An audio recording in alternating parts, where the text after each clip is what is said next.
Greetings, Earthlings. I have another update from the Absurdium for you. Now, things are bad in West Asia, but they're about to get a whole lot worse.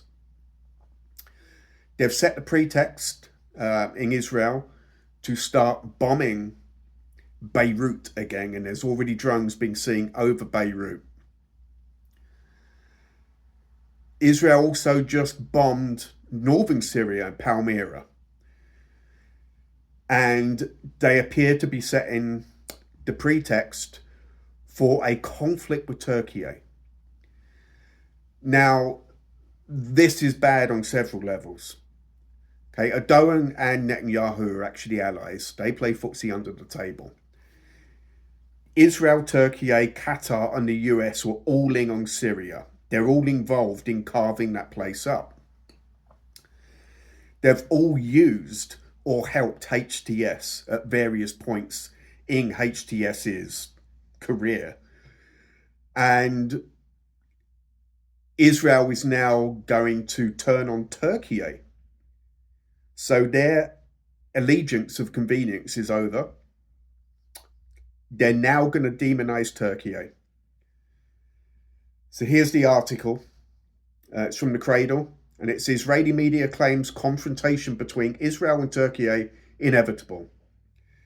Israeli security sources tells Walla News that military officials recently held urgent discussions about Syria's attempts to rebuild air defenses and missile capabilities under its new leadership. A confrontation between Turkiye and Israel in Syria is inevitable, a senior Israeli security official warned.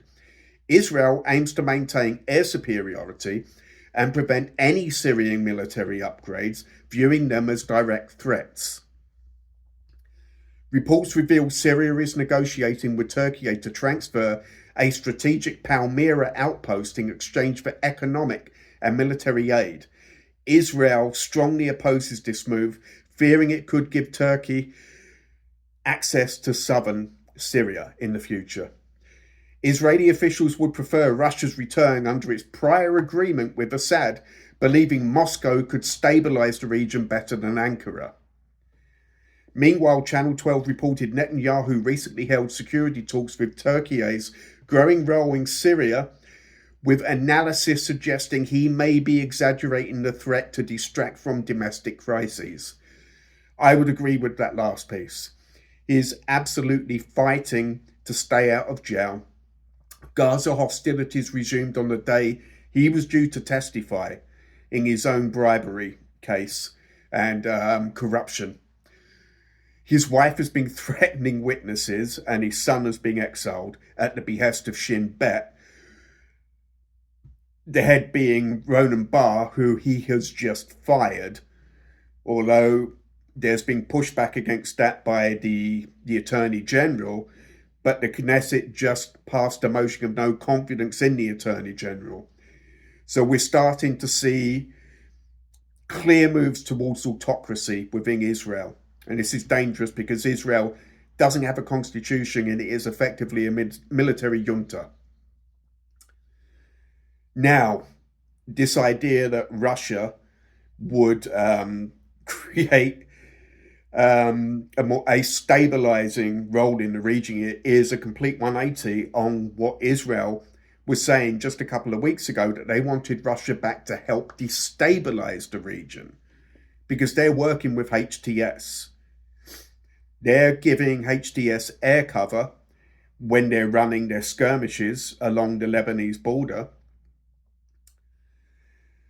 And there were meetings between Israel and HTS about the cantonization of Syria and how they were going to carve that up. So now they're going to create a conflict with Turkey, and this is a problem because Turkey is a member of NATO. NATO is obliged to come to the defense of any NATO member that is attacked. But the US is also a member of NATO, and the US will side with Israel.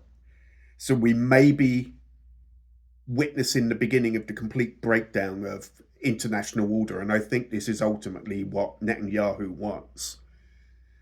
We're leaving the age of reason, I'm afraid to say, and we are about to enter a horrific age of techno-barbarism. And if you can't picture that, it's going to be shreddingly bad.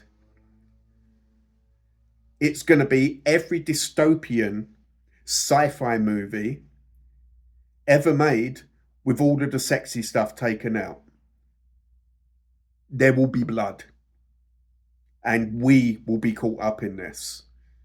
You simply cannot support this guy. If you support Netanyahu, you are supporting the demise of the human race.